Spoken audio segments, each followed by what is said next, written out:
চিড়ের পোলাওতে আমরা নরমালি যা যা সবজি ব্যবহার করি তার থেকে ব্যতিক্রম কিছু জিনিস ব্যবহার করে আজকে চিড়ের পোলাওটা করেছি। কি কি ইনগ্রেডিয়েন্টস ব্যবহার করে চিড়ের পোলাওটা করলাম চলুন তাহলে একবার দেখে নিই। 100 গ্রাম চিড়ে নিয়েছি। চিড়েটা কিন্তু খুব পাতলা চিড়ে না, আবার খুব কিন্তু মোটাও না, মিডিয়াম থিকনেসের চিড়ে। চিড়েটাকে প্রথমে একটু ধুয়ে নিচ্ছি, ভালো করে জল পাল্টে 2-3 বার ধুয়ে নিচ্ছি।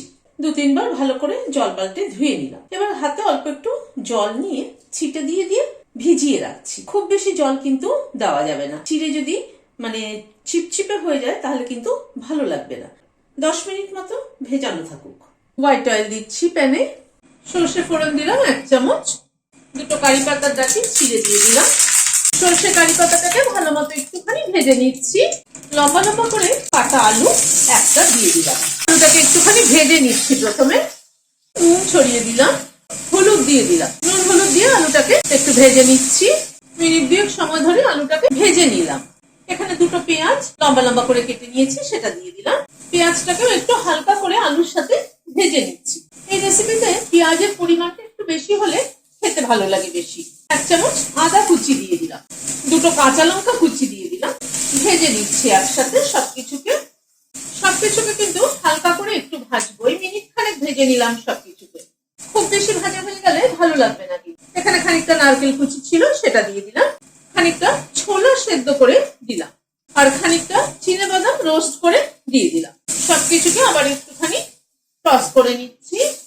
সবকিছুকে আবার মিনিট খানেক একটু নাড়াচাড়া করে নিলাম। এবার চিড়েটাকে দিয়ে দিচ্ছি। চিড়েটা কিন্তু দেখুন একদম ঝরঝরে। চিড়ে ঝরঝরে না হলে কিন্তু চিড়ের পোলাও ভালো লাগে না।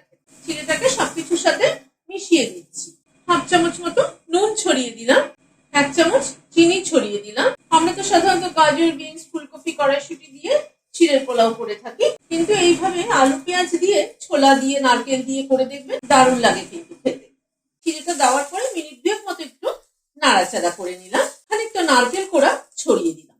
এই লাস্টে নারকেল কোড়াটা দেওয়াতে কিন্তু এই চিড়ের পোলাও টেস্টটা কিন্তু অনেকটাই পাল্টে যায়।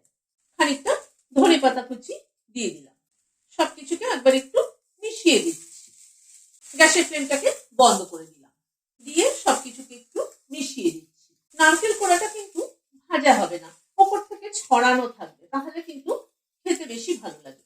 তৈরি হয়ে গেল ঝরঝরে চিড়ের পোলাও আলু পেঁয়াজ দিয়ে। সকালের জলখাবারে কিন্তু চটজলদি এরকম একটা চিড়ের পোলাও বানিয়ে নিতে পারে। ভিডিওটা যদি ভালো লেগে থাকে তাহলে একটা লাইক এবং সাবস্ক্রাইব করার অনুরোধ রইল। আজ তাহলে এখানে শেষ করছি। নমস্কার।